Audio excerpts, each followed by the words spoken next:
திருச்சி கிழக்கு சட்டமன்ற தொகுதியிலும் தாவேகா தலைவர் விஜய் அவர்கள் போட்டியிடுகிறார். திமுக வேட்பாளராக தற்போதைய எம்எல்ஏ இனிகோ இருதயராஜ், அதிமுக வேட்பாளராக ராஜசேகரன், நாம் தமிழர் வேட்பாளராக கிருஷ்ணசாமி.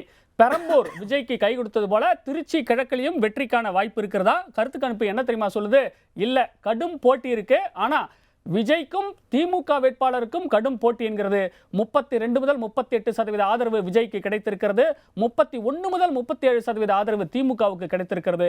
அதிமுக 3ஆம் இடத்துக்கு தள்ளப்படுது 23 முதல் 29% என்று கணிக்கப்பட்டிருக்கிறது. மாலை மலர் முடிவுகளின்படி பார்த்தால் திமுக முந்துகிறது. உதயசூரியன் சின்னத்துக்கு 43% ஆதரவு. 2ஆம் இடத்திலேயே தாவேகா இருக்கு. ஸோ பெரம்பூரை பார்த்தார் போல நம்ம இங்கேயும் பார்க்குறோம்.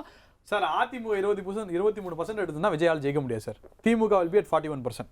சுபேர், ரெண்டு தொகுதியிலுமே 40% கீழே திமுக போகாது. 40% வந்து திமுக மெயின்டைன் பண்ணோம். இப்போ ஏன் வந்து பெரம்பூர்ல ஒரு சான்ஸ் வருது, அதாவது க்ளோஸா இருக்கு, ஏன் இங்க வந்து க்ளோஸ் வராதுன்னு நான் நினைக்கிறேன் அப்படின்னா, அந்த 40% ஃபேக்டர் அதிமுக 23-29% வந்து பர்ஃபார்ம் பண்ணிச்சுன்னா தாவேகால ஒண்ணுமே பண்ண முடியாது அந்த இடத்துல. இல்லை, இப்போ அதிமுகவுக்கும் அங்கே ஒரு பேஸ் இருக்குது. ஆனால் நீங்கள் பார்த்தீங்கன்னா தந்தி டிவி கொடுத்துருக்க விஷயத்துலையும் சரி, மாலை மலரில் போட்டிருக்கோம் சரி, ரொம்ப சின்ன டிஃப்ரென்ஸ் தான். 1% தான், 1% தான். இங்கே பார்த்தா பெரிய அளவில் பெர்சன்டேஜ் வித்தியாசம் வருது.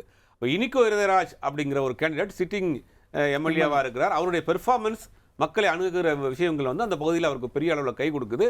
சிறுபான்மை வாக்குகள்ங்கிறது ஒட்டுமொத்தமாக இந்த முறை விஜயை நம்பலை. அதனால தான் உங்களுக்கு இந்த அளவுக்கு ரிசல்ட் வந்து அந்த பகுதி முழுவதுமே வந்து சிறுபான்மை வாக்கு நம்பி தான் கேண்டிடேட் நிற்கிறாங்க. இப்போ இனிகோ இருதயராஜும் அதே சமூகத்தை சேர்ந்தவர் தான். அப்போ அவர் இனிகோ இருதயராஜை நம்பக்கூடியவர்கள் விஜயை நம்பலை.